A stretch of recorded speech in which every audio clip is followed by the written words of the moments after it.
Good evening.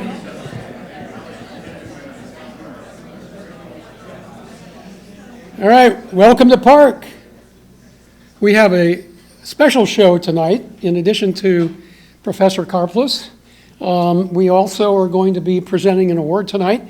For those of you who have been loyal comers to this event, every year just about it seems like we honor an inspirational teacher here, and we get the pleasure of doing it one more time.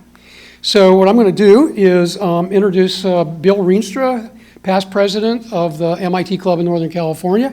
He's going to make the award to this year's inspirational teacher in the Bay Area, who is Mike Thibodeau. So, Bill, come on up.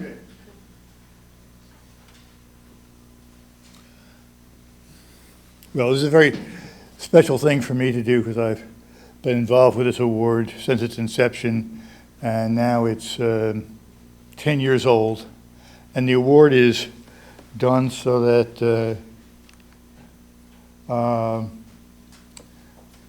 as described here, but the basic purpose of this award is to let students acknowledge inspirational teachers who helped them get to MIT, to let MIT acknowledge those teachers that the school is dependent upon in order to have students that are capable of going to MIT, and also for the community, the local alums, to acknowledge these inspirational teachers who add so much to our community.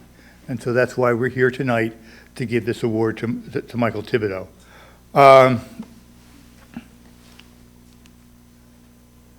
And I just said that, so I'm going to go on. As I mentioned, since 1966, we've had a large number of teachers. I don't know whether that slide's got everybody there, but I think there's 13 or 14 people who we've honored over the past couple of years, and we're very proud to do that.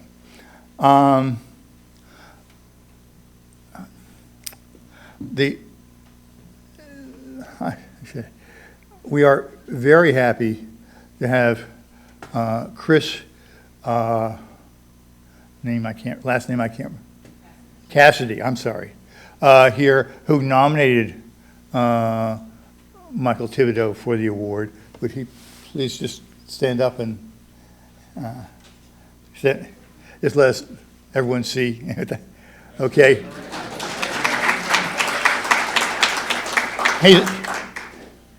He's now a freshman at MIT, and he described his reasons for nominating Mr. Thibodeau because Mr. Thibodeau's a math teacher. He appears to have what's described in the nomination as a hangout, where people can come and just simply commune with other people who are interested in math and science during the school day. And it was described as something that was essential for getting through a busy high school schedule. I don't know whether you would like to have another one of those at MIT where you could go. I suspect your schedule at MIT is even busier than it was in high school. The other thing that he described is how Mr. Thibodeau showed him the beauty and the power of mathematics. That prior to taking his classes, he realized that math was necessary for people in science and engineering, but not that it was, but that it was just a tool. And that, I think everybody here at one point in time was really taken by the beauty of mathematics. Many of us, like myself, have sort of moved on from that position. I don't think about that much. But it really is important to do that and to bring students who can understand that, to bring them to a point where we're not just teaching them so that they can pass the final exam and forget everything. We're teaching them that there's beauty in what they're learning and that they can go on beyond that. I really hope that wish that there were more teachers like Mr. Thibodeau in the area. Maybe I wouldn't have to see what I saw about a month ago when I was in the Cal gym at Berkeley, a Cal student with a T-shirt that said, yet another day without having to use algebra, which I think is a rather terrible concept. But so, can I have you come up, both of you?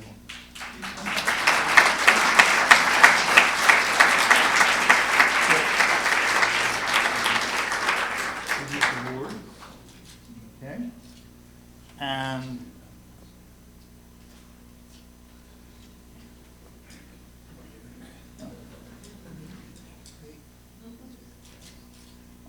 and that's suitable for putting on the wall, either at home or in the school. And I don't know whether you still use paper, but if you do, this is a paperweight. Okay.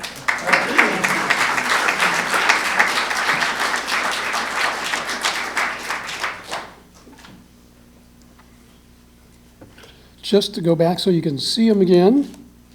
There we go. Mike, thank you very much for being a great teacher. Echo what Bill has said about how much we need people like you. It's just really, really great. And Chris, the time he took to extol his virtues and so on like that, really worthwhile, and we appreciate you doing that, so thank you. Okay, so now it's my pleasure to introduce Valerie. So Valerie, come on up.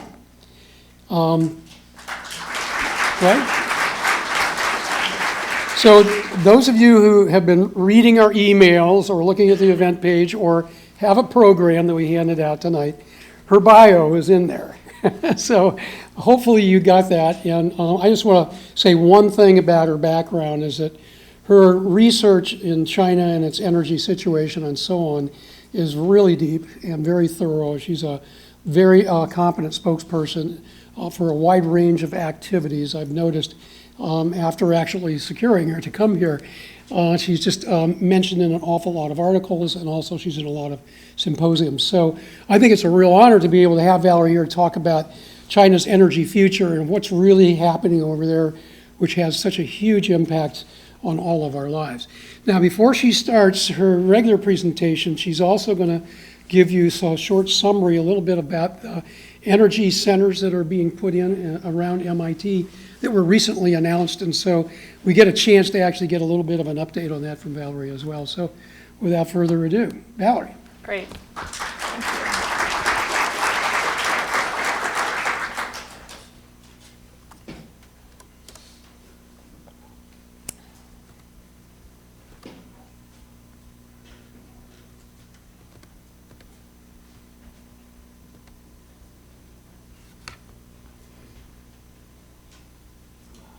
Okay. Well, it's a pleasure to be here, and at MIT we often cross our fingers and hold our breath, and then technology works, and it's wonderful. So it's wonderful again to be here. Thank you very much to Doug for hosting this evening's event. I am hoping to give you a connection back to MIT in the form of some information about ongoing developments on MIT's action plan for climate change, as well as the effort to develop clean energy centers coming out of that, just to start out, and then I'll jump into the main part of my talk. Before I get started, though, I'd like to say, so I am a professor at the Sloan School of Management, and I have a few students, former students in the audience. Raise your hands. Thanks so much for coming, or of alumni of MIT and of Sloan, so thank you so much for coming out. I also have my mother, who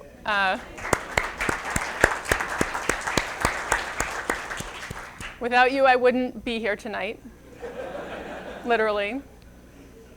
So without further ado, the MIT Plan for Action on Climate Change was announced last year, and really includes quite a wide array of initiatives, of outreach activities, as well as taking stock of what needs to be done on campus to bring clean energy into the mix at MIT. And this is something that MIT actually has looked to Stanford as well as other schools, to understand what the opportunities are here. That's available online if you'd like to read more. But make no mistake, MIT is taking climate change extremely seriously. And what the MIT Energy Initiative in particular is doing, it's at the center of this, and it's launching 8 low-carbon energy centers, which include a center on advanced materials, a center on advanced nuclear energy systems, one on carbon capture, utilization, and storage, one on electric power systems in the grid, one on energy bioscience, one on energy storage, one on nuclear fusion, and finally one on solar energy.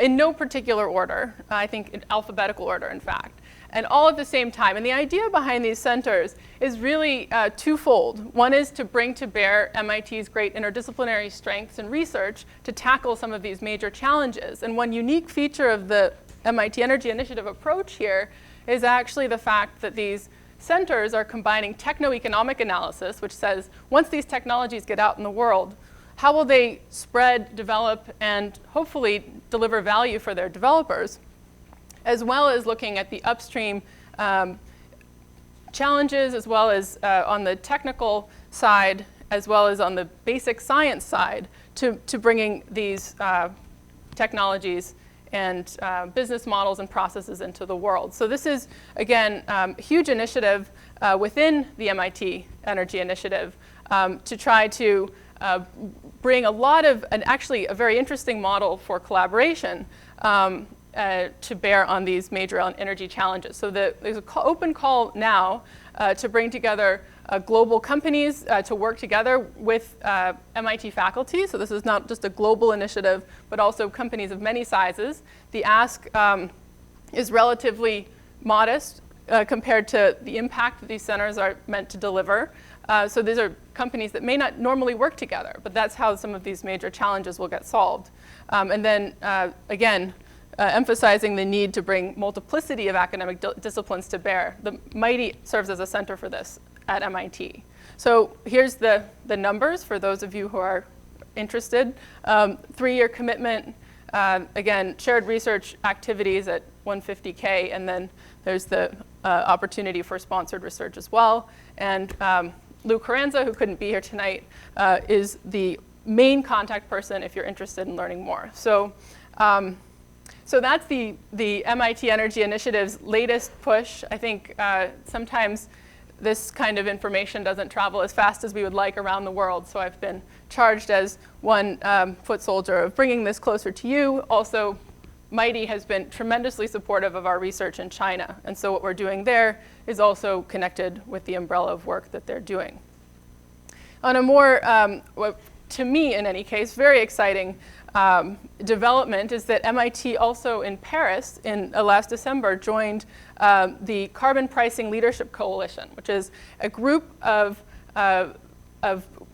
entities, corporate, not-for-profit, as well as 2 universities, I think Yale is the other, who, and led by the World Bank and the IMF, to try to encourage and develop the institutions needed to make carbon pricing a reality in countries around the world, to get, I think as Maria Zuber says here, if you ask any MIT economist or policy expert, what should we do about climate change? One thing we can do is to put a price on carbon to get the incentives right. And so I think that's a nice segue into what I'll talk about. In the case of China, how viable is a carbon price in China, and what kind of benefits will it deliver? What role did we have as researchers in thinking through and collaborating on research as it relates to China? And so this brings me to the main event. The title tonight is China's Energy Future: How Clean, How Fast? And while I'm not going to answer this question directly, I hope that by the end of this talk, you'll have your own answers, and we can have an active debate in the Q&A. I'm going to first go through my entire talk. At that point, we'll open the floor for questions. I'll start out with a couple questions that were collected online prior to the event, and then we give you a chance to think of some hard questions, which I'm more than happy to try to answer. Can't guarantee I can answer them, since this is a very multifaceted and complex topic. So first, I'd like to tell you a little bit about my research approach. So basically, there's a real need to develop integrated research approaches that take stock of what's happening on the ground, the micro-level decisions that people are making every day in companies and households, and connecting that with macro outcomes, not just economic outcomes, but energy, carbon emissions, local air pollution, and other important sustainability challenges. So much of what my group does is actually goes on the ground in China, works alongside practitioners, field surveys, tries to understand what's going on, and takes that back into models where we're able to simulate the impacts of policies on the interlinked energy and environmental system. And we use models that span multiple scales as well as take into account multiple sustainability challenges. And so what we're really doing here is we're expanding the boundaries of traditional economic, traditional environmental, traditional technical analysis. We're not developing technology here. What we're doing is we're developing an approach to thinking through the challenges that technologies, processes, and institutional changes will encounter and how much of an impact those changes could make longer term on the outcomes that we truly care about. And so an important component of my research finally is informing decisions. So we go out on the ground and talk to policymakers in China. I speak Mandarin Chinese. My counterparts at Tsinghua University give us a platform and work alongside us to communicate the insights from our joint research project to stakeholders that are interested in understanding how they can better design effective policies in the Chinese context, as well as stakeholders globally, the US government, in private companies, in our we have a group of sponsors for this program as well. And through doing and sharing our research insights with these groups, we end up in the process strengthening understanding of China's energy system, as well as providing a platform for stronger international collaboration among nations. And this is our team. So we have a collaborative research effort called the China Energy and Climate Project. It's affiliated with the MIT Energy Initiative, as well as the MIT Joint Program on the Science and Policy of Global Change. It involves faculty across MIT, including John Haywood, Noel Celine, who's an atmospheric chemist. John Haywood's in automotive engineering. We work with water systems modelers at MIT and other universities, as well as of course, our partners, our direct counterparts at Tsinghua, and other faculty in their orbit as well. So we tackle a number of topics. We've been doing this in the context of a collaborative research effort that started in 2011 between MIT and Tsinghua University to develop new tools and analysis to support energy and climate policy decisions in China. And much of what we do draws on this multifaceted toolbox, which includes energy economic models, air chemistry models, models of the power system, and of course, on-the-ground empirical social science. So in case I forget to sort of distill this at the end, I'd like to start with just by summarizing some key messages I hope to convey in the course of this presentation. I'm going to start by talking about global climate policy and the role of China, and what China's pledges in Paris mean for its ability to deliver local outcomes people care about around air quality in particular, as well as what it means for China's ability to deliver long-term on its climate pledge. So that'll be a big chunk. This will largely rely on information as well as modeling analysis. Then we'll talk about implementation challenges associated with the policies that China has announced. China has now put forward a very ambitious plan in Paris for reaching peak emissions, increasing its non-fossil share of the primary energy mix. So what are the implementation challenges on the ground, and how should we think about them when we're looking at China's energy future? And finally, I'd like to talk a little bit about the role of international research collaboration and how that can play a key role in accelerating a low-carbon energy transition, not just for China, but more broadly. So just to make sure we're all on the same page, the effort to address global climate change through international action and agreement, negotiation, really started in the early 1990s. So we've been working on this problem for over 25 years. It started with the UN Framework Convention on Climate Change, which opened for signature at the Rio Earth Summit in 1992, was then extended and strengthened in with the addition of the Kyoto Protocol, which is basically a legally binding instrument. The idea that countries would sign up to targets and meet those on particular timetables in order to meet overall greenhouse gas reduction goals. The challenge there, though, at the time the Kyoto Protocol was signed, Kyoto Protocol included mainly developed countries, which at the time accounted for 60% of global emissions. By the time the Copenhagen Accord was signed in 2009, that share had shrunk to about 36% of global emissions. And so the real challenge with Kyoto was that it didn't include the nations that were emitting a lot and growing quickly. And so in the Copenhagen Accord, while it involved a lot of hand-wringing and disappointment, it also changed the game in terms of the extent of coverage of a global climate agreement. So it basically changed the conversation to start thinking about pledge and review. This is an idea that all countries have a responsibility to contribute, but they should do so by providing their own individual pledges. And so what the Paris Agreement represents, now in 2015, is the collection of individual actions on climate change that have been pledged by individual countries around the world. Now, I think we can agree that this is a good foundation. In fact, it's very hard to get 200 countries to agree that the sky is blue. So this is already, significant progress beyond where we were 15, 25 years ago.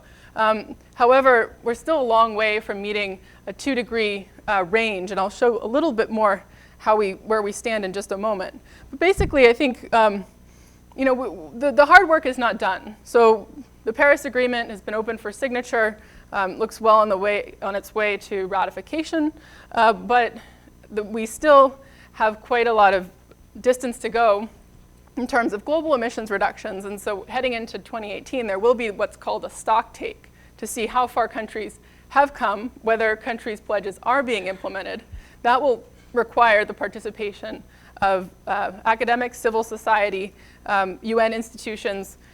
Basically, there is a lot of institution building that still needs to happen for this to become a reality. So just to give you a little bit more color about what these national climate pledges are, these are reduction targets that are very hard to compare because they differ in terms of whether they refer to reduction targets below a historical year. They may phrase the reductions in terms of emissions intensity, which might refer to CO2 or might refer to CO2 equivalents. They might refer to reductions below a baseline forecast that is highly uncertain. It might refer to a year of peaking emissions, but the peak height nor the width of the peak are not well defined. Anyone who went to MIT knows that's actually a big problem.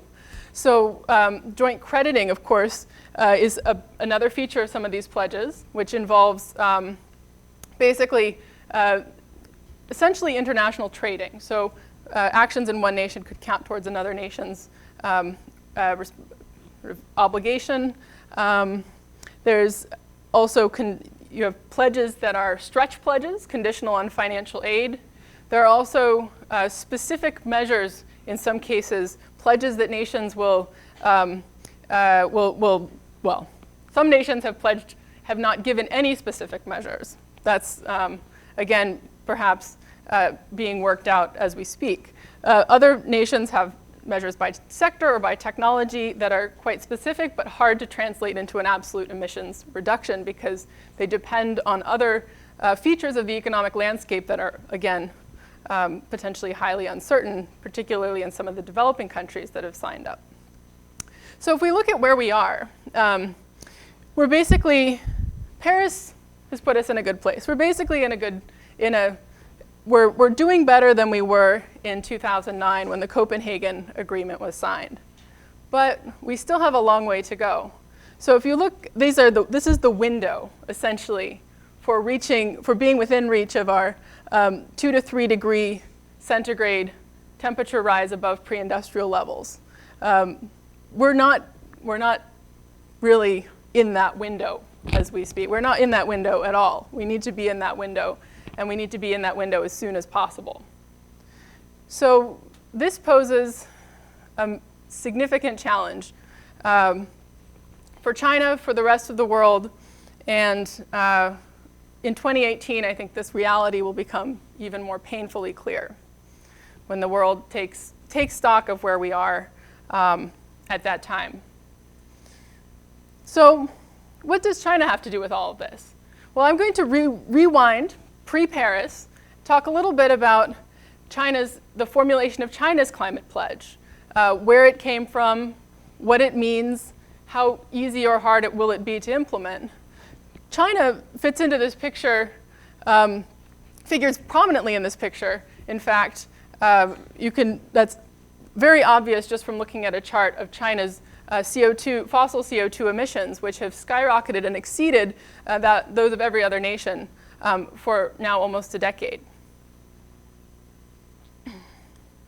It's also important to note that while China is the biggest emitter, often folks will say, well, China has so many people, per capita emissions must be low, right?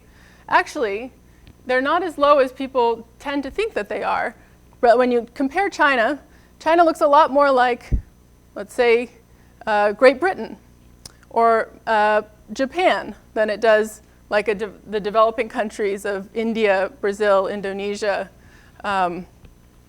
Mexico included in that. And this is something that China actually is also paying a lot of attention to. So these are figures from 2013. And it's in many ways this changing reality, this increasing perception of responsibility that drove China to take stock of its own energy use internally over this period, roughly the last 5 years, and make even more significant pledges to curb emissions. So in Copenhagen, I should say, just to be clear, in Copenhagen in 2009, China made its first major global pledge on reducing carbon intensity. Now, carbon intensity is basically CO2 emissions per unit of GDP. So the economy could continue to grow. A growing economy would translate into rising emissions, but those emissions would rise more slowly than they would in the counterfactual scenario. So this is these were targets to reduce CO2 intensity by 40 to 45% between by 2020 relative to 2005. So this was on the books already in 2009, first major climate pledge that China made on the global stage. Now, emissions continued rising. There was a growing recognition that China, as the world's largest developing economy, had a major role to play, a leadership role to play within the developing world and also in connection with working together with many of the developed economies that had previously been part of the Kyoto Treaty. In this case, this all culminated in the form of the US-China climate deal, where in a historic moment in November 2014, at the Asia-Pacific Economic Cooperation Summit in Beijing, President Obama and President Xi both announced their climate pledges ahead of Paris. And this was, again, a first. It broke the stalemate, the fact that many developing nations pointed to developed countries and say, well, you're not really doing anything. The same in the United States, politics often pointed fingers at China and said, well, we're not going to do anything until China does something. And so this actually broke that stalemate and resulted in what I think we can say now is a fairly ambitious, if not in some ways conservative, pledge to reach peak emissions around 2030 and make best efforts to peak earlier.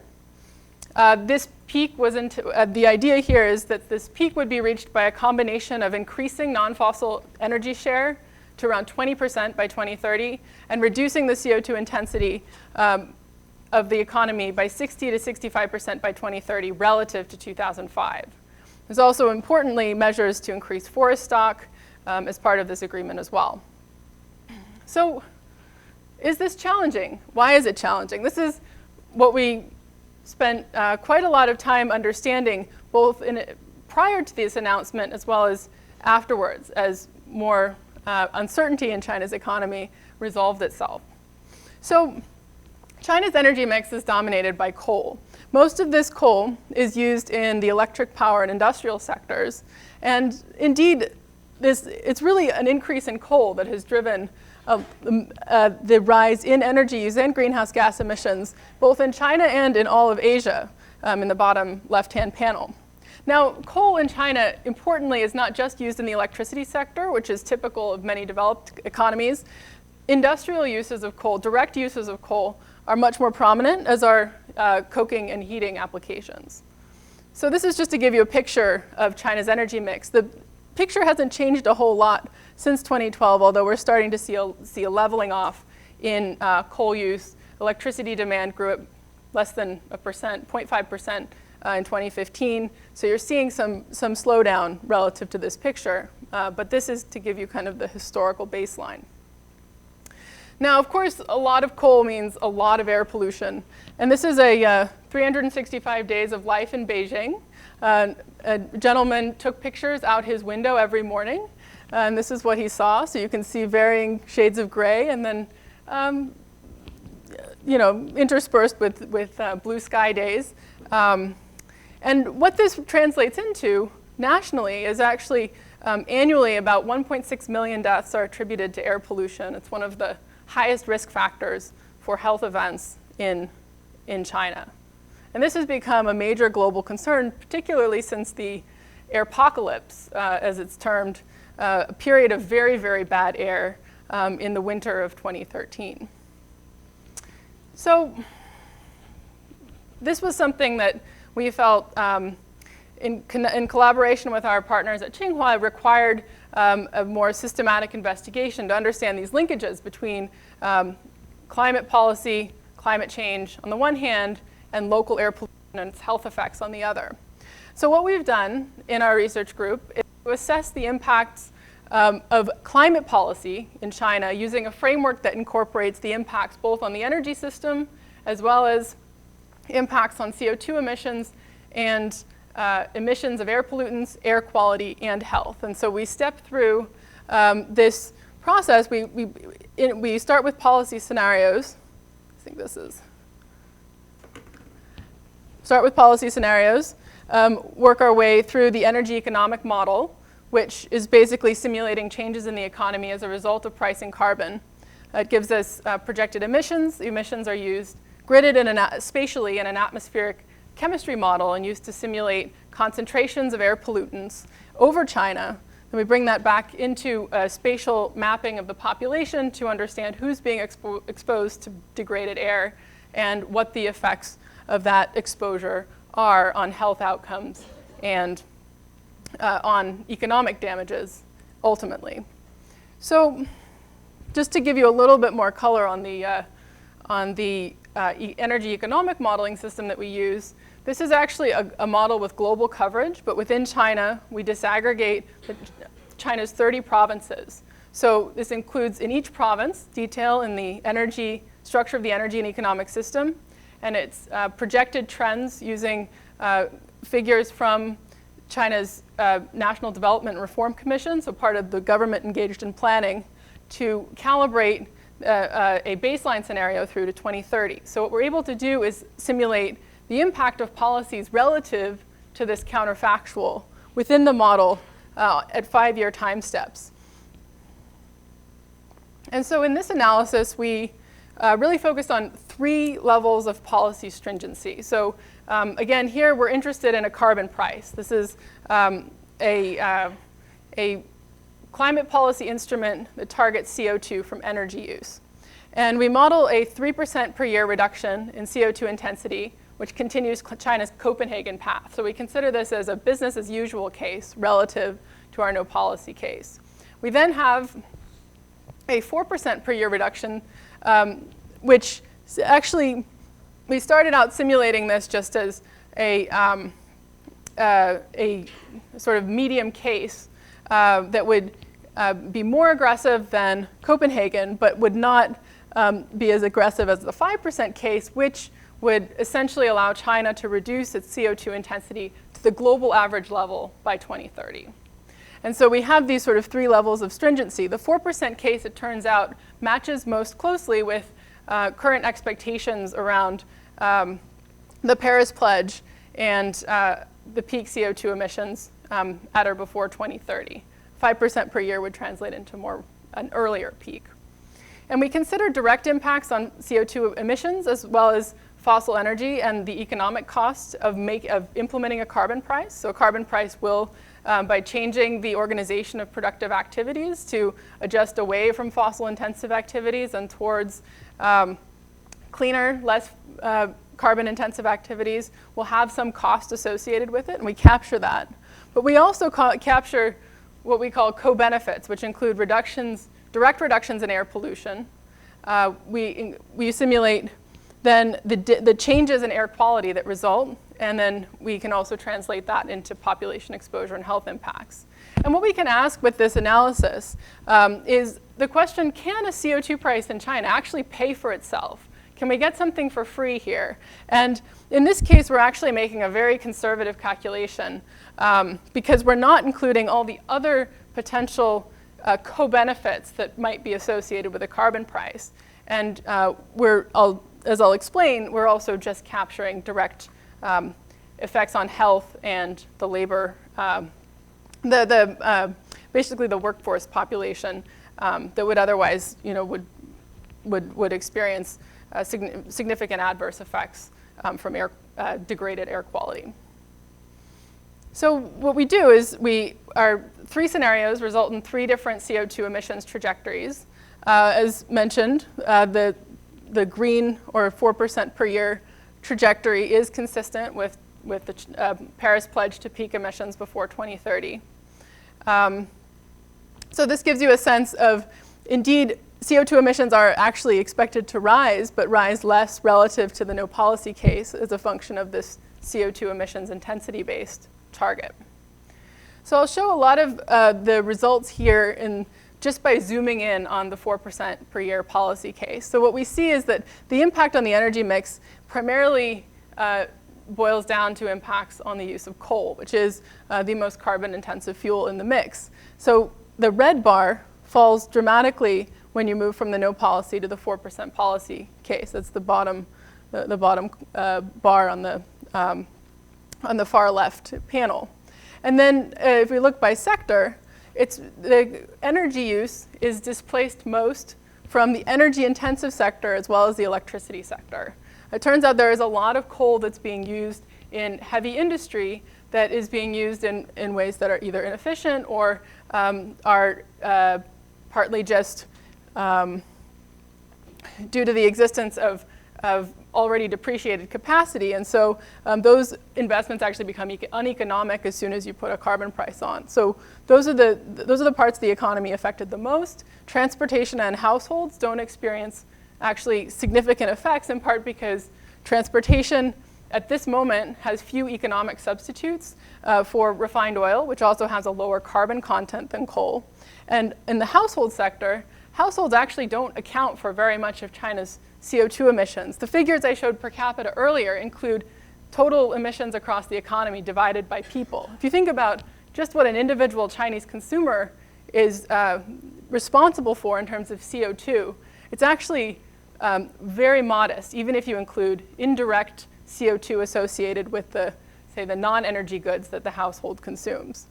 So if we look at then the CO2 impact and see how this translates into reductions in CO2, roughly in proportion to the displacement of coal across these several sectors. And if we are interested then in the direct economic impact of implementing this policy before we consider co-benefits, we find in the model that impact rises to about 2.3% of no policy GDP in 2030.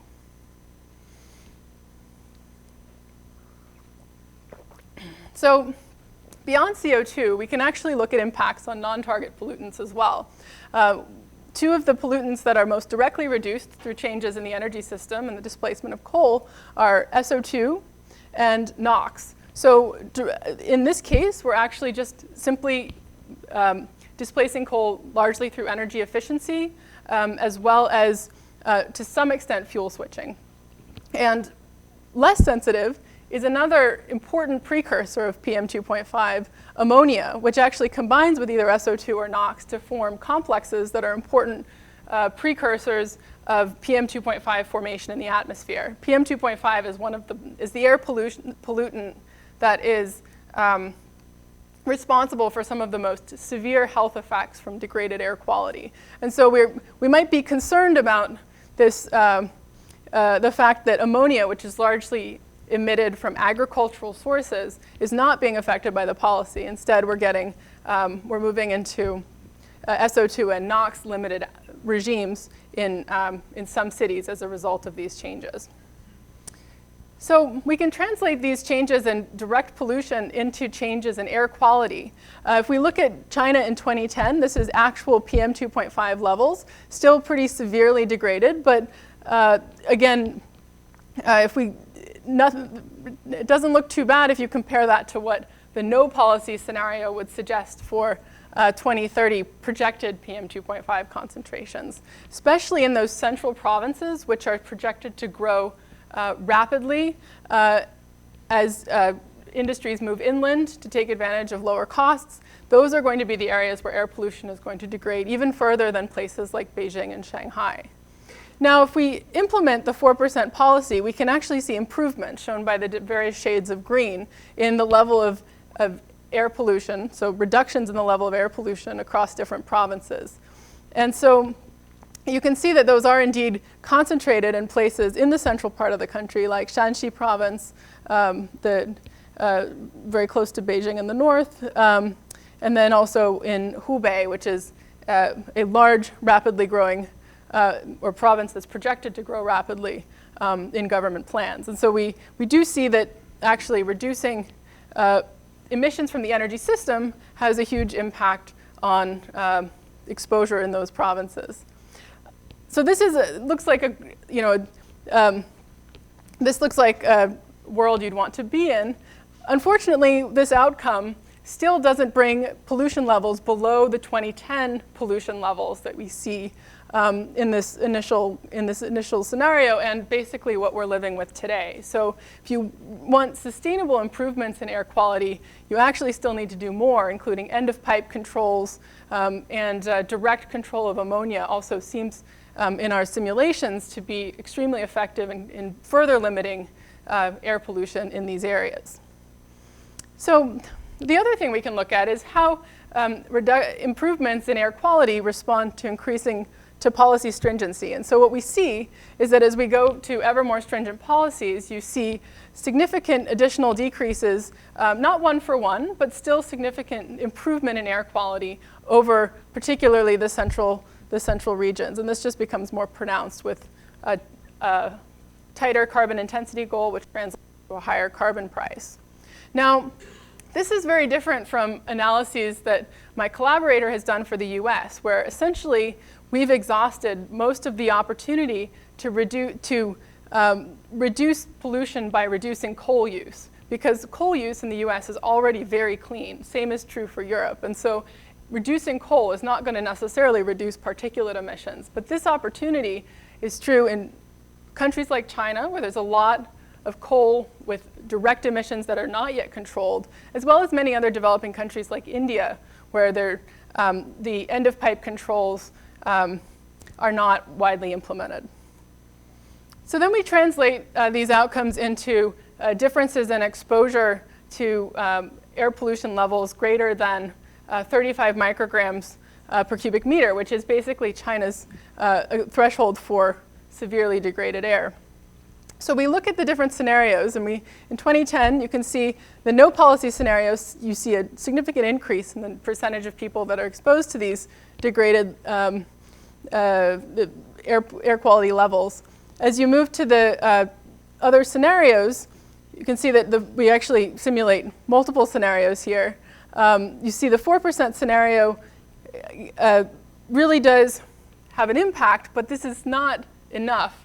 I mean, if you showed that, you would want to include a carbon price. If you cared about air quality, you would not just want to do a carbon price, obviously. There's still a long way to go to deliver the levels of air quality that the Chinese government has targeted with its current policies. And so we translate this actually in other work, which is not yet published, into health costs associated, or actually, in this case, we can look at avoided health costs or avoided health damages. And we find that when we do that, the at the national level, we actually see that climate policy does in fact pay for itself by a relatively small margin in the 4% scenario. This changes, of course, for different scenarios, and I hope to be able to share more about that work in future talks. But I think that the intuition is clear that at some level, if you, depending on how the costs of climate policy trade off against the benefits that you're receiving from air pollution reduction, then you will definitely have it will change your rationale for policy in ways that, again, I think provide a stronger immediate justification for a carbon price.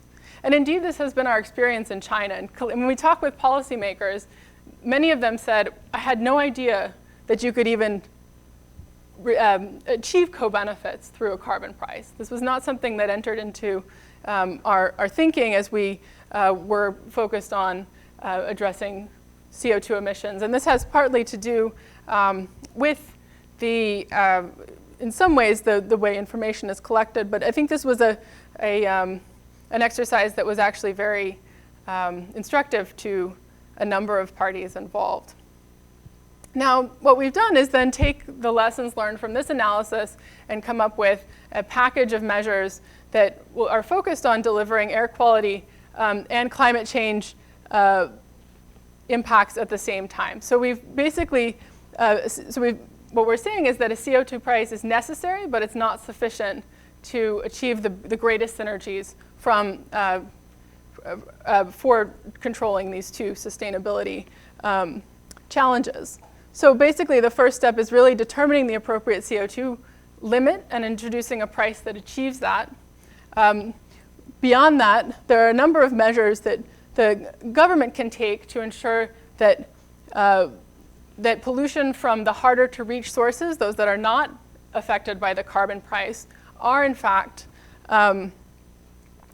targeted by policy. For example, vehicle emissions. It becomes of utmost importance that vehicle emissions and fuel quality be improved at the same time through tighter standards if the carbon price isn't doing that work. An analysis like this can pinpoint sectors where those additional controls can be most valuable. So I've talked about an analysis that looks at the impacts of a carbon price in China. And I think that while this may seem like, from a US perspective, something that you would logically do in order to understand what your policy options are and which one might provide you with the greatest benefits. I mean, cost-benefit analysis is well established here. I think this actually, this taking stock of the Chinese energy system and understanding the opportunities was actually a relatively new exercise coming from particularly within our partner research team at Tsinghua University. This was something that they had not undertaken, but were able to take directly into the policy process and say, here's where we need to go. Now, once you know where you need to go, getting there is another story. And so I'm going to talk for the rest of this presentation about some of the implementation challenges associated with meeting China's climate pledge. So we know that at the national level, there might be, depending on the level of stringency, huge co-benefits associated with implementing a carbon price. In the model, of course, we have it's a somewhat idealized analysis, but it suggests that most of the cost-effective reduction should come from the industry, the industrial sector, which includes a lot of small, hard-to-monitor establishments. And in reality, we know that the CO2 price actually won't cover the whole economy. China's national emissions trading system, which is expected to start in 2017, will cover about 40% of total CO2 emissions across China. And we need to also take stock of other policies that already exist or are planned in understanding where the energy system is headed more broadly and how much these policies are really, a carbon price in particular, will play a role in achieving these goals. So some of these policies include enterprise energy-saving targets, include provincial targets for CO2 intensity reduction, technology targets, for example, for electric vehicle development. And these targets are implemented through a very complicated a governing apparatus. I mean, the org chart for the US government probably doesn't look so different, but this is all of the ministries and agencies involved in making energy and climate policy in China. So at the top, there's the National Panel on Climate Change, which reports directly to the State Council. So this is at the national level, and then the national level ministries are all engaged in various ways in making specific policies around, for example, pricing, investment targets, project approval, carbon trading, and in terms of the National Development Reform Commission, the Energy Administration has its own targets, and these targets are then handed down and implemented through a hierarchy of governmental bodies that exist at the national, provincial, prefectural, and even sometimes the township level, or I should say the county and then the township level. And so there are challenges in coordinating within a single layer, across ministries. There are also challenges in coordinating across levels of the governing hierarchy. And so when it comes to environmental policy, you might have, for example, the Ministry of Environmental Protection working through local environmental protection bureaus to try to rein in the behavior and monitor the pollution among a very eclectic set of different enterprises within a local, within a particular region. So some of these enterprises might be central state-owned enterprises with links directly to the prefectural government, or they might have links above the city in the hierarchy to the provincial or central government. There may be there may be other non-state companies. There might still be some enterprises that used to be township and rural enterprises that have been privatized, or SOEs, state-owned enterprises that were previously have also been privatized. So this is to give you a sense of, this is a very difficult governance challenge to try to reach all of these enterprises, take stock of energy use. In many ways, enterprises might provide different numbers to different reporting authorities, and with perfectly good rationales or economic rationales behind them. And so this is a challenge when it comes to actually taking a carbon price and implementing it. And it's part of the reason why the carbon price currently is going to be implemented through an emissions trading system that includes several thousand large enterprises as currently planned, so the smaller enterprises, the harder to reach enterprises, are still posing a major challenge to implementation of environmental policy in China.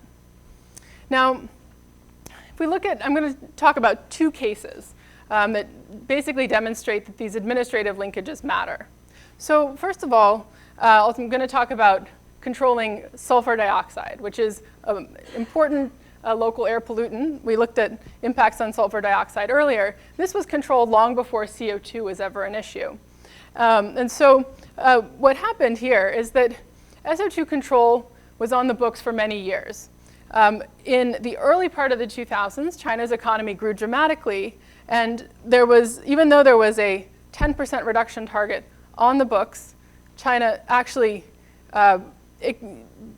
increased its SO2 emissions over that same period by over 20%. So this reduction goal was not achieved, and that led to the binding much more stringent SO2 reduction goal in the 11th five-year plan, which really focused on the power sector and targeted the use of scrubbers and efficiency improvements through technology upgrades and process changes. And so in this first case, the biggest contributions to cleanup came from central state-owned enterprises in the power and heat sector. And we see that central state-owned enterprises actually outperformed, and we can link this back to the form of control and the incentives that these enterprises had. And specifically, in our research, what we found is that a 10% increase in the share of state-owned enterprises in a city is associated with an additional kiloton reduction of SO2 in that city, which was about 9% of the average reduction a city achieved. And there are many explanations for why we see central SOEs actually doing more. I mean, I think many people, they hear the word state-owned enterprise and you think of inefficiency, you think of low productivity. indeed, in this case, we find evidence that actually state-owned enterprises are potentially supplying a very important social function. And so when we looked into this further, we see that actually there are sort of direct administrative requirements that these enterprises have to retire outdated capacity before they receive approval to expand. The enterprise chiefs also faced environmental criteria for career advancement for the first time starting in 2006. And they also just potentially had stronger incentives to report good performance rather than actually have good performance. So again, we can't differentiate this in our data, but we point this out as a potential explanation.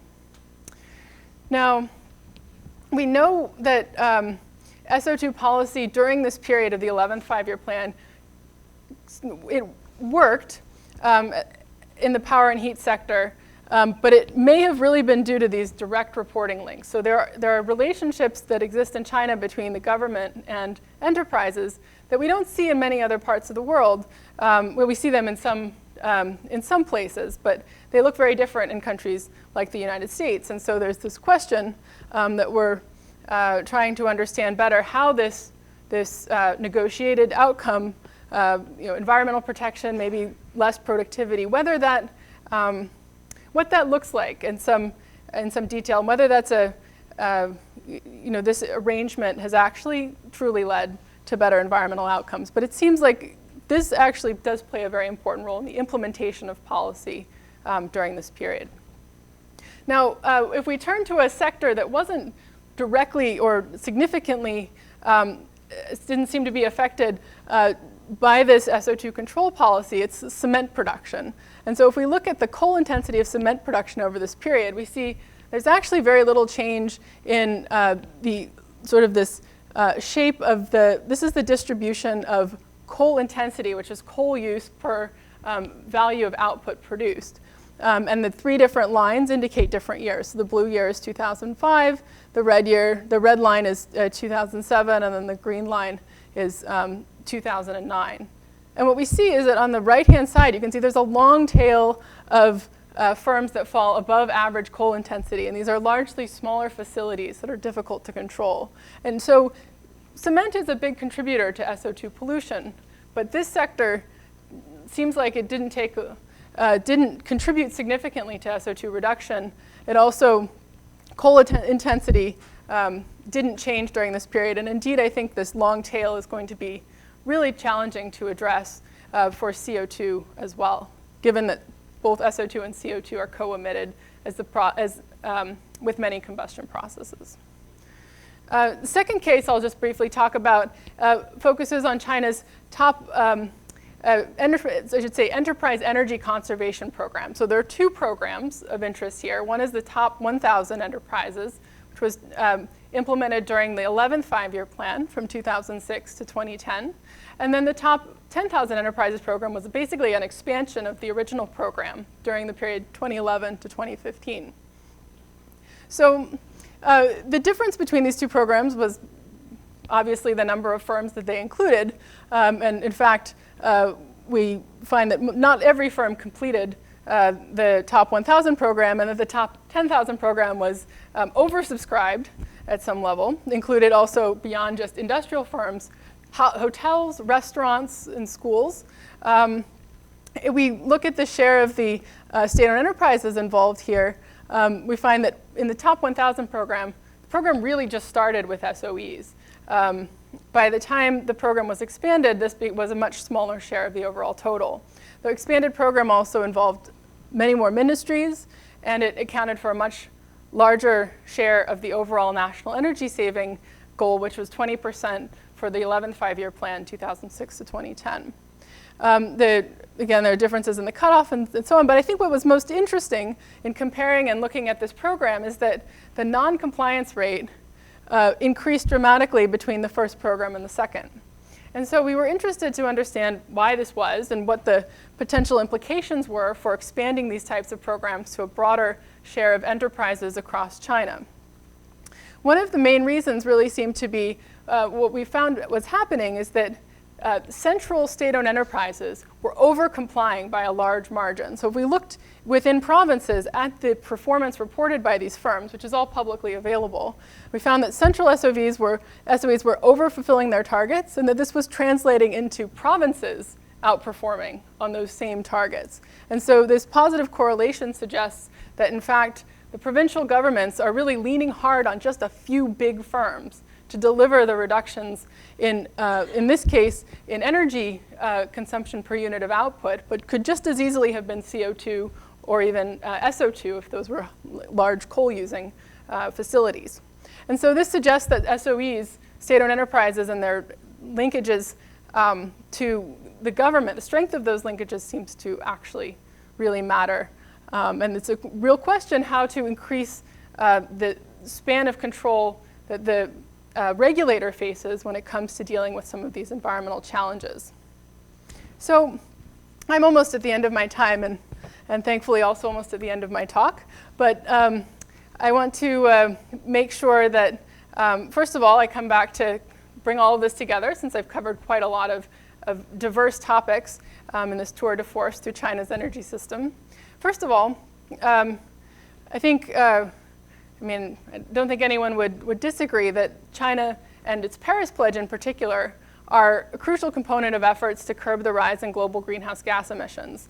And pricing CO2 in China has the potential, based on our modeling studies, to deliver significant co-benefits and may even pay for itself at the national level. And so making the case for a policy like this really requires working with a model that includes all of the different sustainability outcomes that you want to capture and communicate around in the policy process.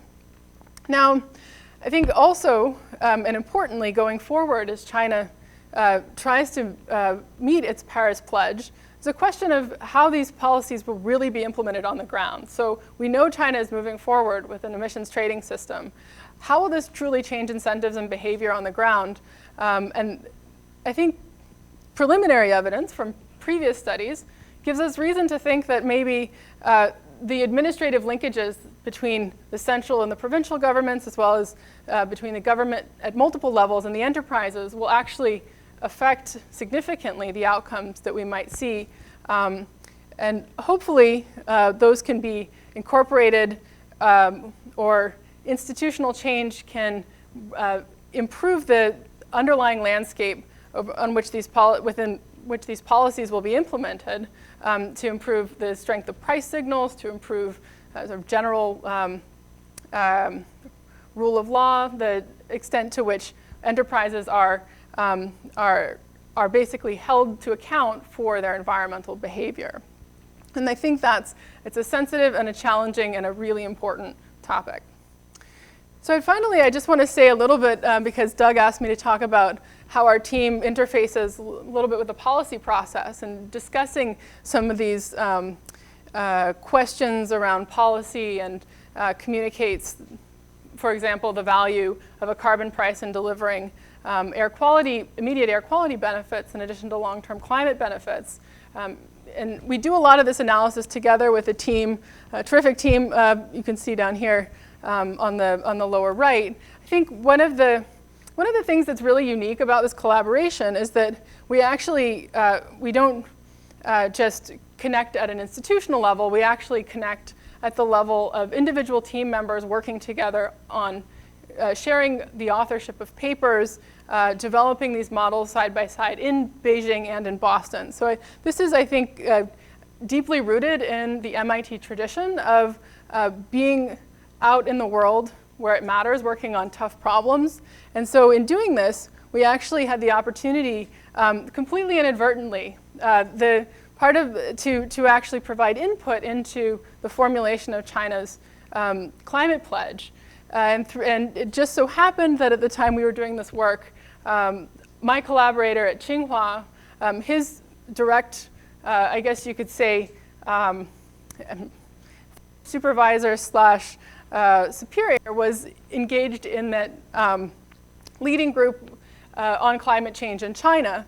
Meanwhile, Ernie Moniz, head of the Energy Initiative, was in Washington, D.C., and so that provided a channel for us to bring our analysis, along with many others, into the policy process in a way that I think helped to inform China's pledge. Of course, we didn't have any direct impact, or at least I didn't have any direct impact, but I think the importance is that the institutional linkages go deeper than just a piece of paper, that they actually involve shared credit as well as shared responsibility for developing the research. And so I think we all were both surprised and pleased to, when we heard about the US-China joint announcement, that indeed what we had been working on actually helped shape thinking, not in providing any absolute numbers or projections, but that it helped guide the discussion in ways that I think ended up strengthening overall US-China collaboration on climate change. And so I'd just like to leave you with the picture on this relatively optimistic note in which we're celebrating what we've achieved. We've made progress, but we're not, again, if we look at these windows, we're really still very far from where we need to be. And if we can get to that green line and skim the top of that window, I think we won't be out of the woods, but we'll be on our way to being in a much better position than we are now. So Paris is not a reason for us to become complacent at all. I think there's still quite a lot of important work that needs to be done. And so with that, I will conclude and take any questions.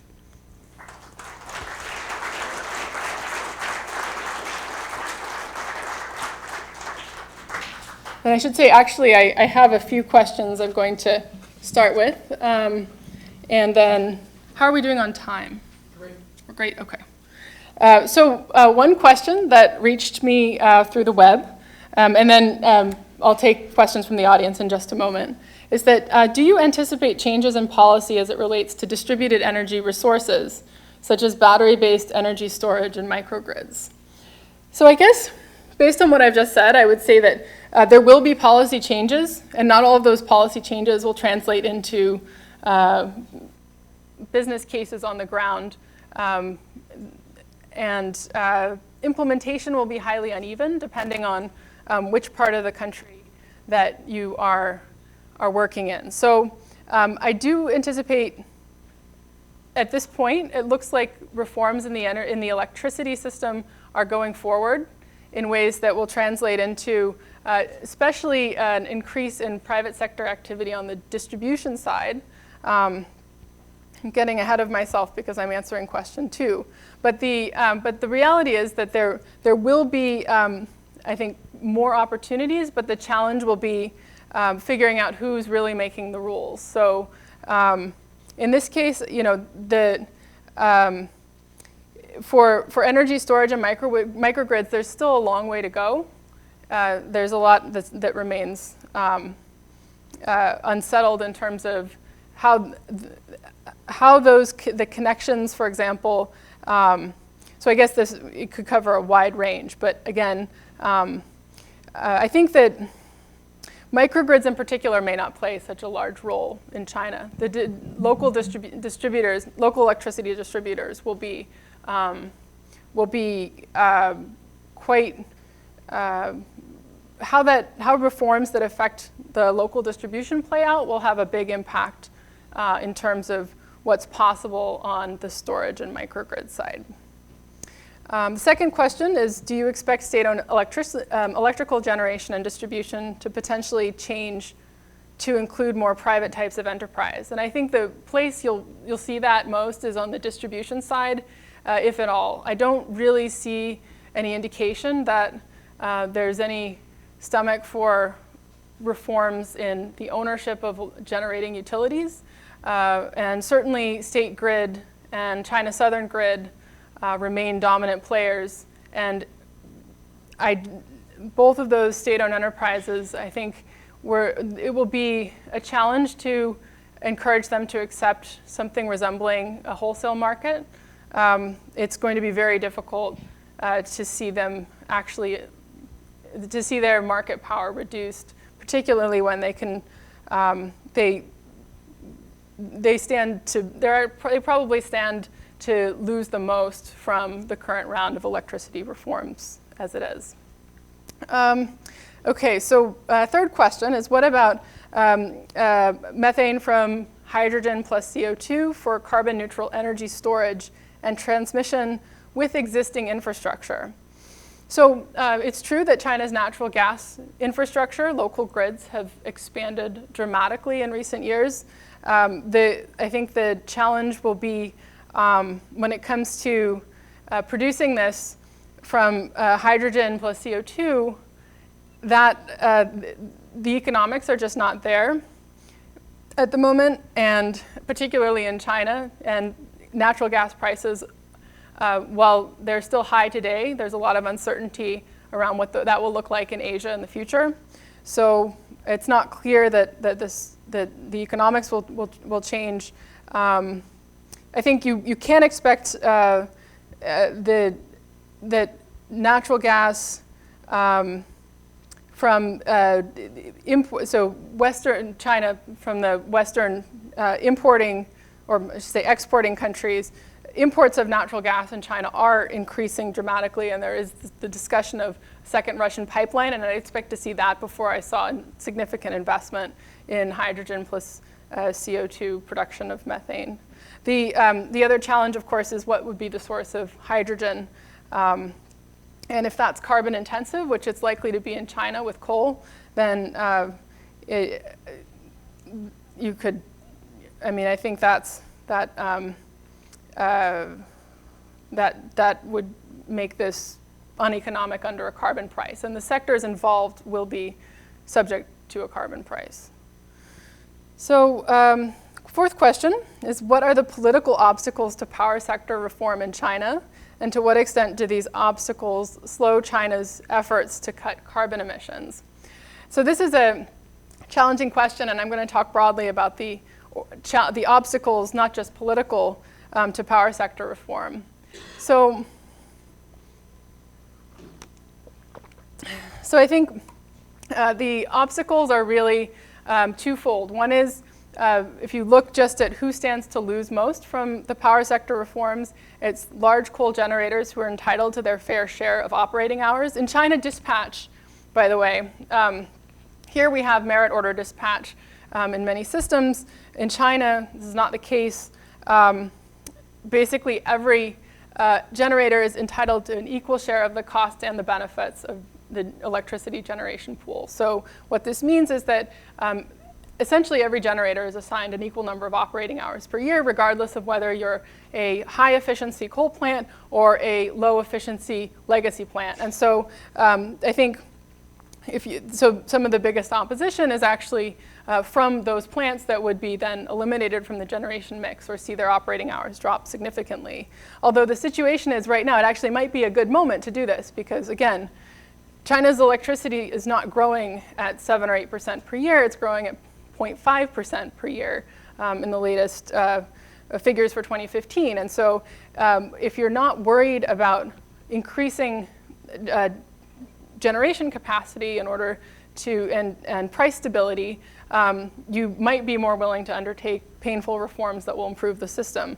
So I think we're at a moment where there's at least the economics and the sort of basic trends are aligned to see some significant reform on that front. Already, coal plants are operating less than 4,000 hours per year. That's a significant drop from several years ago. And so as renewable energy increases in the system, as you see more hydro coming online, China's also expanding hydro very rapidly. That will only exacerbate the situation, particularly with hydro, because basically in a hydro has a major impact on the operating hours for coal in many places. So coal is expected to lose here. I think another a major obstacle is also comes from state grid. So China's state grid is basically the monopoly on transmission. China's southern grid is also, to some extent, involved here, but I think mostly in the north, where you have the most coal, a lot of congestion, a need for larger balancing areas to ensure that the electricity or particularly wind can be sent to the load centers from its distant locations where the wind is blowing. In order to get that right, you're going to have to change the way that state grid is compensated. And so I think there will be some real challenges involved in reaching those compromises with state grid. I think I think that's, so I would say those are big obstacles in terms of to what extent this slows efforts to cut carbon emissions. It does slow these efforts significantly because it impedes the integration of renewable energy. Last year, curtailment exceeded 40% in some areas and was even higher than that, significantly higher than that in a few areas and for some particular wind farms. So within China's grid regions, you saw curtailment in the 40% range in 2015. I think nationwide, that figure was more like 20%. And so yes, and a lot of this is administrative curtailment. This is wind that does not need to be spilled. So if you were actually utilizing that wind, then you would likely be displacing coal and other sources at the margin. And so that will be I think that's one major reason. Longer term, of course, I think that probably for wind, the most important, the other challenge to implementing these reforms is that many of the reforms currently are planned as isolated pilots with particular measures that are planned. And so what has happened is that as these particular measures are implemented, say a partial market system in one particular area, it doesn't even have the chance to work. Whereas in other places, you really need sort of a minimum viable, there's evidence that you need sort of minimum viable set of interventions in order to change the system to look more like one that works well in other parts of the world. So I think China planners are picking and choosing from around the world and implementing isolated changes. And if you don't implement the changes as an integrated package, then you're unlikely to see the same or even any positive effect. And then finally, the fifth question is, how much of a role do you see for biomass waste to energy and clean coal technology in China's energy future? I think, I don't have a crystal ball. I think that research on clean coal technology will continue at a rapid pace. That does not translate into commercialization anytime soon, but I think that when it's opening a window for when the conditions are potentially right, you may see, and I'm thinking here of carbon capture and sequestration as an obvious candidate for clean coal technology or low carbon coal generation. And the other, if the question is on clean coal for local pollutants, the potential is huge, even with a carbon price. As you can see, there's still a lot of work, a lot of room for reductions to meet air quality goals. And biomass waste to energy, I think that that doesn't figure prominently into China's plans. There will be some increase in biomass use directly in the electricity sector as part of a sort of fuel mixture. But again, a lot of this would have to rely on imported biomass, given the limits to arable land in China, where essentially, I think, 7% of the world's arable land and 20% of the world's population. So food will take priority over energy in this case. Okay, so that was a marathon, but 5 questions. I'm happy to take some from the audience. Oh, wow. Hello. Okay. Is this on? Great. Okay.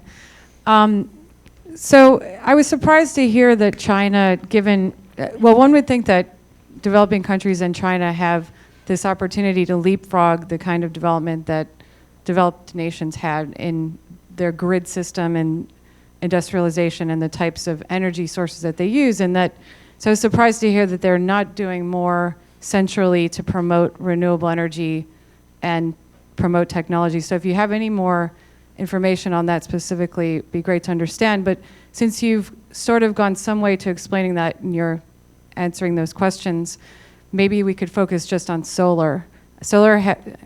China has such a local capacity in manufacturing already.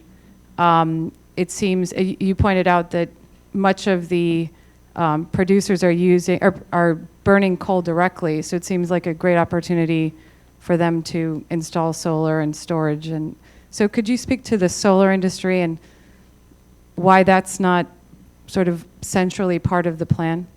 So, right, so actually solar, in contrast to perhaps biomass, figures prominently in the renewable energy development goals that China has set forth. And China actually exceeded its solar target of 35 gigawatts for 2015 and is well on its way to increasing that. I think the latest statistic that I have heard is that China is planning to build additional electricity capacity equivalent to the US before 2030, and that a huge, I should say, not 100%, but a very large share of that will come from wind and solar, along with nuclear and hydro. So in that case, I think the big challenge that solar will confront is utilization, curtailment, as a result of some of these, in some ways, very plan-oriented, very command, sort of, I should say, non-market features of China's electricity system. So the central government is pushing capacity. If you're interested in solar capacity, China is going to see the largest growth according to targets, and targets have so far been met. But the reality that China is now confronting, also through the electricity reforms, is how to actually increase the utilization, and that's a much harder problem. It's easy to set targets for capacity because it creates jobs and it brings investment, and in some ways, when that's your only goal, then, or that's your major goal, then that's what you're going to get, and getting the integration piece right is going to be a big challenge.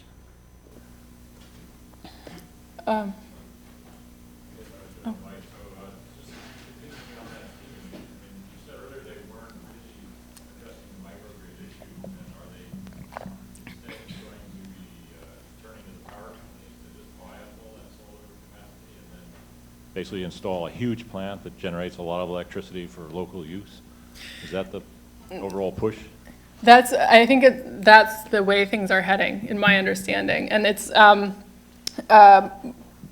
challenge is that microgrids, because right now all of the grid infrastructure is really basically controlled by state grid, that's going to significantly limit the potential for microgrid expansion. As India is a totally different story, but China, this is what I'm seeing.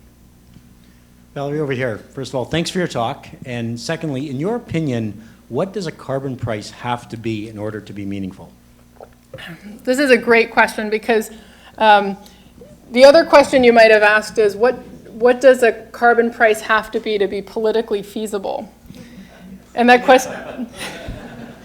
question is certainly different in different places, but largely it should be as low as possible, right? So to be meaningful, I think, so I will provide some color based on our analysis for China.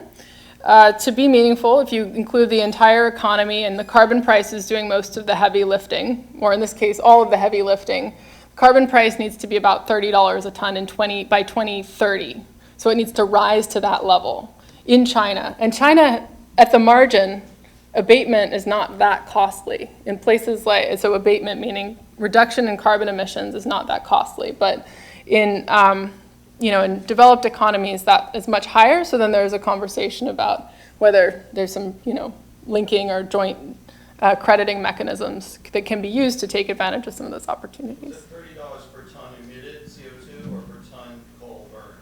Per ton emitted CO2. Yep. Here, Valerie. Oh, Same topic. sorry, where? Can I continue on the same topic, implementing that? Cap and trade or carbon tax? You mentioned trading, I assume it would be a cap and trade amount. But wouldn't the carbon tax involve all the smaller companies as well, not just the larger ones affected by cap and trade? And I wonder why they went one way versus the other and what thoughts you had. So I'll give one fairly straightforward reason why they went for a cap and trade rather than a carbon tax. So China, in many ways, has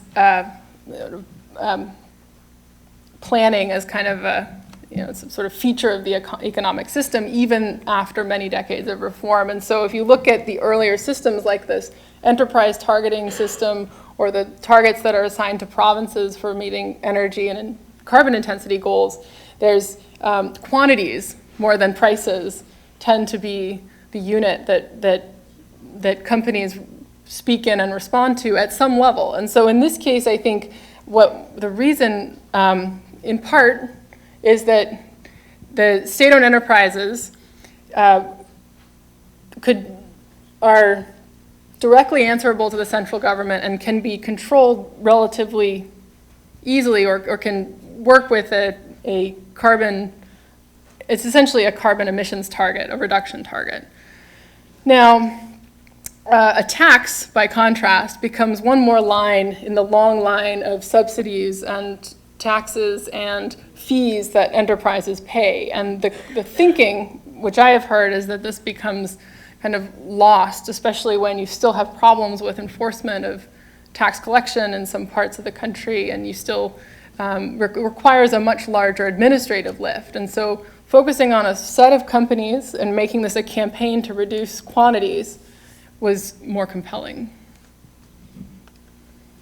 And so it's not an economic reason at all. Yeah.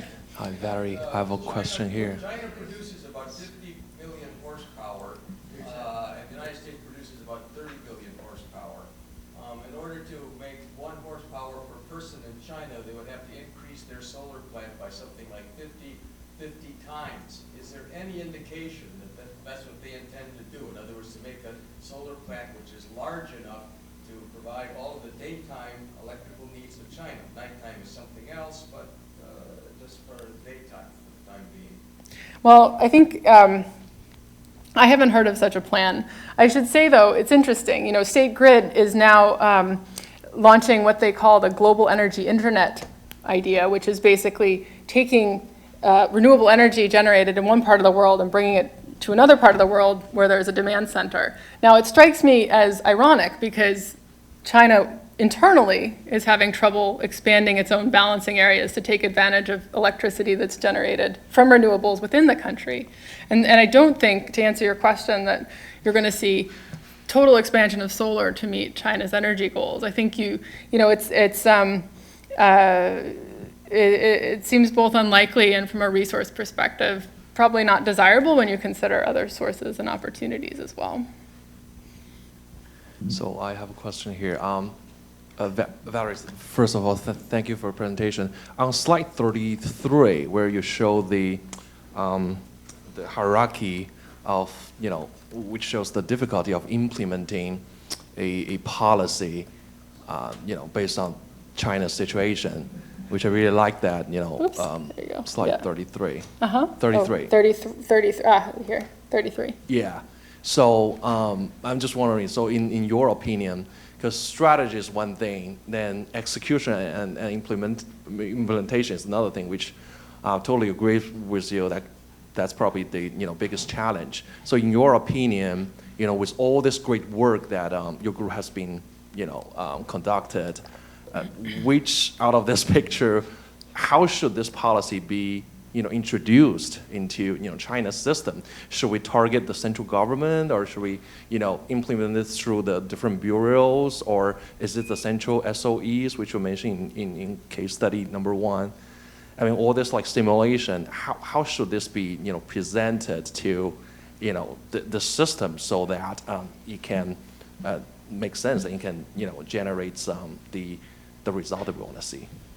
It's a great question, and I think there might be two versions of the answer depending on how much my answer could include actually kind of changing the organization, or at least the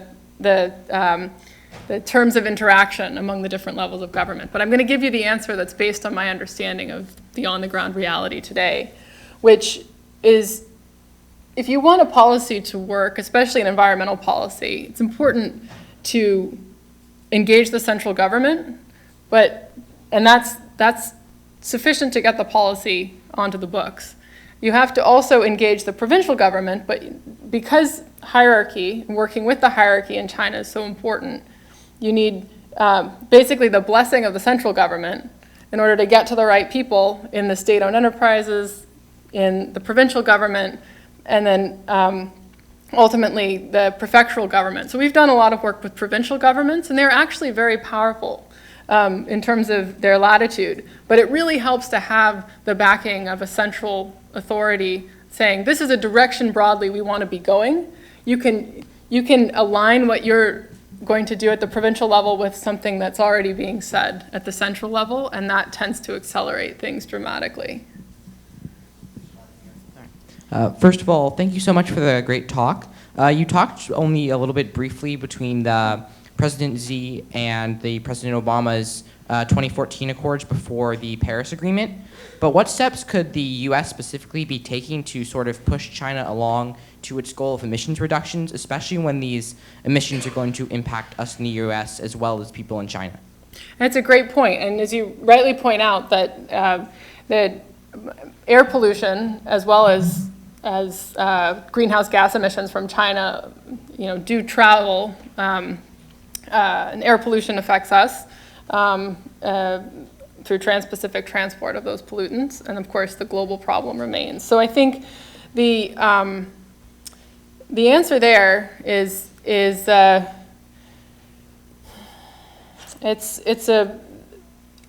I think engagement on many levels is really important. One of them is in providing not just the technology insights, because actually China has quite a vast and growing clean tech sector.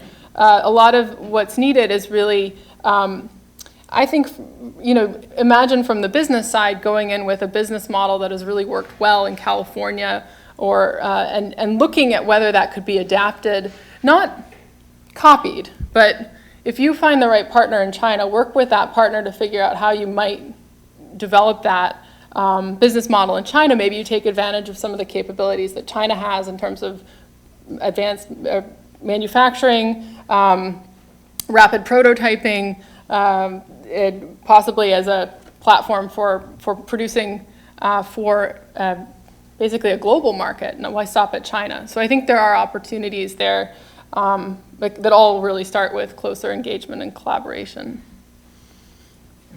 Can we turn this question around and ask, what should China be doing to help the United States reach its goals? China is already starting to help by if China can get a carbon tax to work, that will be a powerful signal to the U.S. that you might have missed an opportunity here. I mean, the Waxman-Markey bill in 2009, the U.S. had an opportunity to put in place a carbon price. Now we have forward-thinking states like California and parts of Canada that have carbon pricing mechanisms. If China is able to not just put in place a carbon tax, but one that is truly meaningful, so let's say more than $10 a ton to start out, and just pledge to keep it higher than the price of carbon emissions permits in the European Union, then I think we'll start to see, and they will reap the benefits of having that carbon tax in place for their own clean tech industries and for their own long-term trajectory, and local air quality. So it seems like there are a lot of reasons why it might do it, and that would send a powerful signal to the U.S. Hi. Is the mic on? Go ahead. Okay. Go ahead.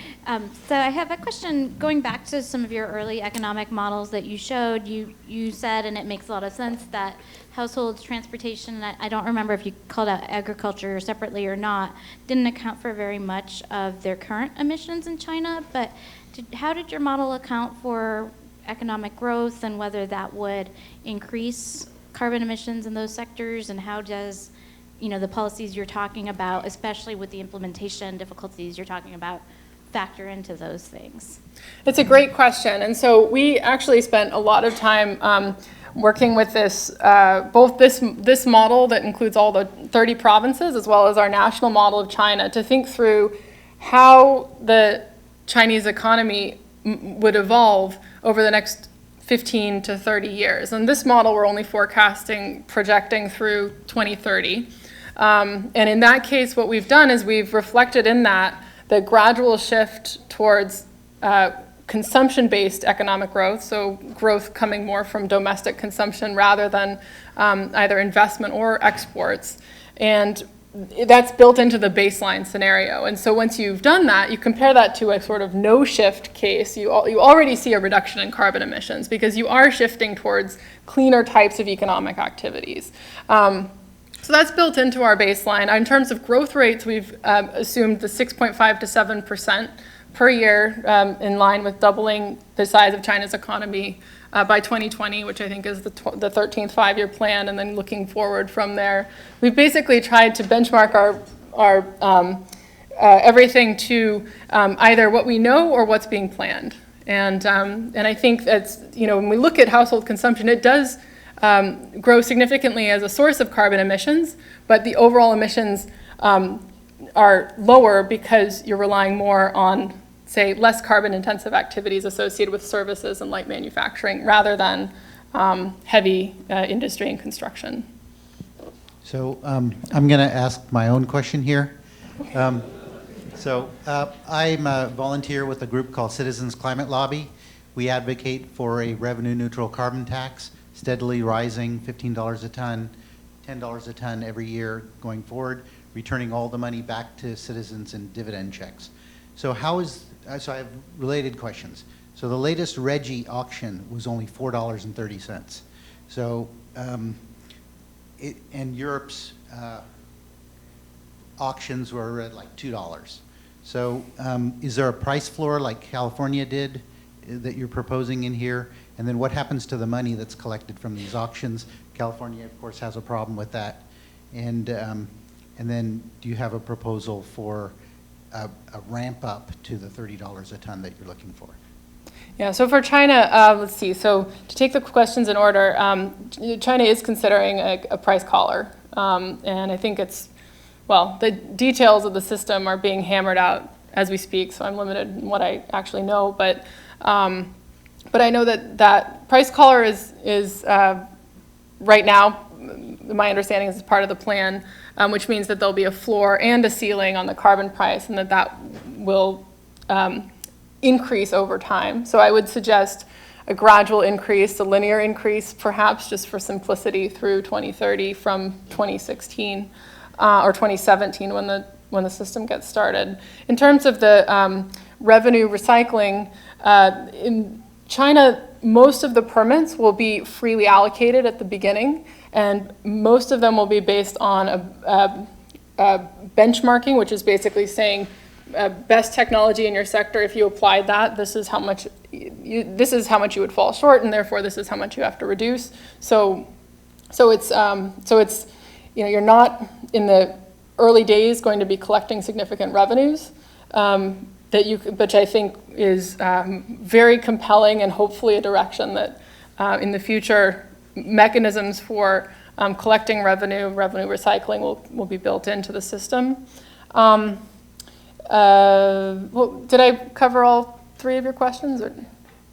Yeah. I did, good, okay. Steadily rising and collars. Yeah. Excellent, okay, thanks. When you look at the 7 pilots for cap and trade and the ramp up to a national program next year, what problems, challenges do you see for verification of the data? This is an excellent question, and it's on this question actually is what the success of the whole system will hinge on. So there has been an effort to basically develop a complete inventory of all the companies that will be included or are candidates for inclusion in a future cap and trade system.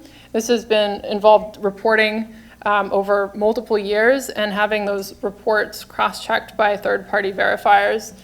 The data reveals that there are still big challenges and big gaps for the same firm using multiple data sources in terms of what's being reported. And so I think that's going to be figuring out, and again, these are actually, some of this is not, this is not deliberate falsification. This is, in some cases, accounting challenges. In this process, I think it's worth noting that China is trying to achieve in a very short amount of time what took Europe, over a decade to lay the groundwork for. Many of these systems take time to build up, and this is, you're going from a situation where many of these companies may not even have paid much attention to their energy expenditures, to a situation where they're being asked to account in terms of energy, CO2, and intensity of energy and particular, and divide that up by source and be very explicit about what they're using.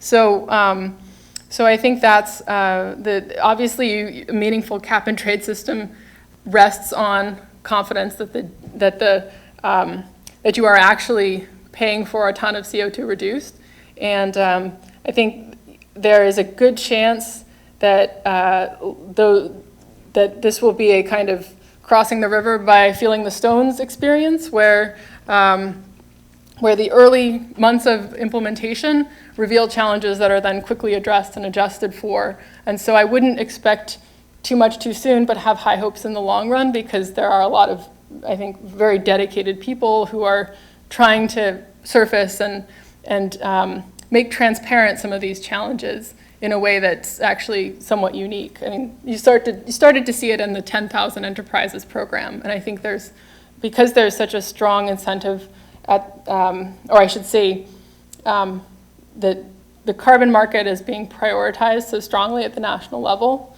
that will shape a lot of, that will put more weight behind efforts to try to surface problems and get things right, although it's going to be a challenge. So have the pilots changed their approach to third-party verification? The pilots have not. The pilots are basically, so not all of the enterprises included in the pilots will be part of the national system. I think that the focus is on building the national system and then on still digesting lessons from the pilots. The pilots were a real mixed bag in terms of outcomes. So I think they're not trying to go back and fix that. They're just focused on the next phase. Okay, I'm just going to save my question until afterwards, because it's kind of a follow-on to one was asked earlier about growth, but you answered part of it. So, let me go back. Instead, why don't you put my presentation back up, and we'll conclude. Here we go. Yeah. Let's put it on. Almost there.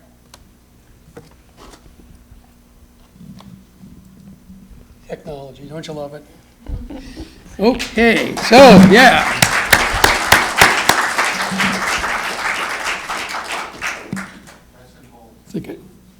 Press and hold. Got it. Okay, so the first thing we need to do is say thank you in our traditional way to Valerie. So I have a complimentary bottle of Cabernet. Thank you. 4th anniversary 2012. Hold it up for him so you can see it really is there. There it is. Okay. Thank you. Great. This is Thank great. you. And Valerie tells me she's going to be enjoying this in just a couple of days, so it's really terrific. Nice piece of steak or something like that.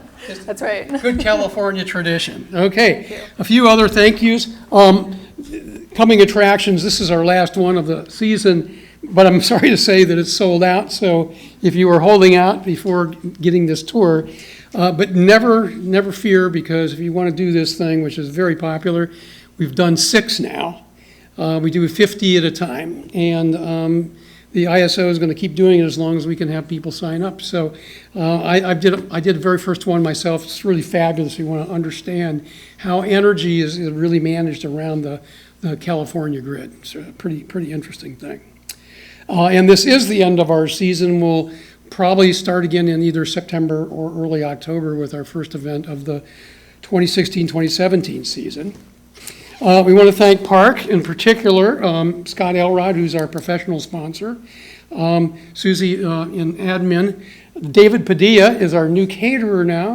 Marcy Steiner is gone elsewhere. I don't know where she went. And how did you like the food tonight? We made some changes. Yeah? Okay. And Drake Rice up in the AV booth. And Drake is video recording this as well. It's one of the reasons I wanted to have you speak into the microphone so we can maintain the audio. Just a couple of things for those of you who want to know a little more about Park. They're really interested in three things. It's one of the reasons they have us here.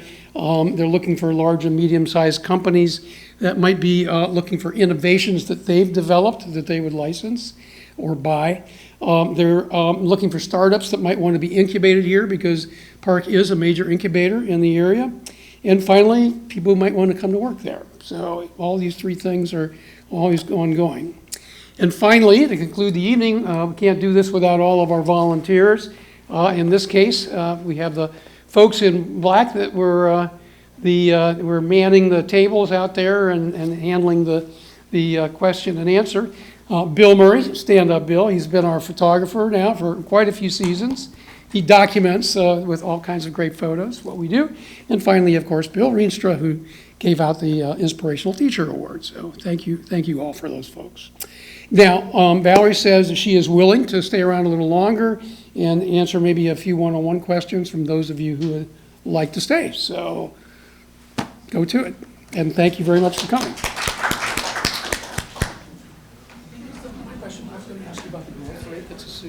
Oh, yeah. Economic growth is really a huge Right. assumption, right? But what do you sense?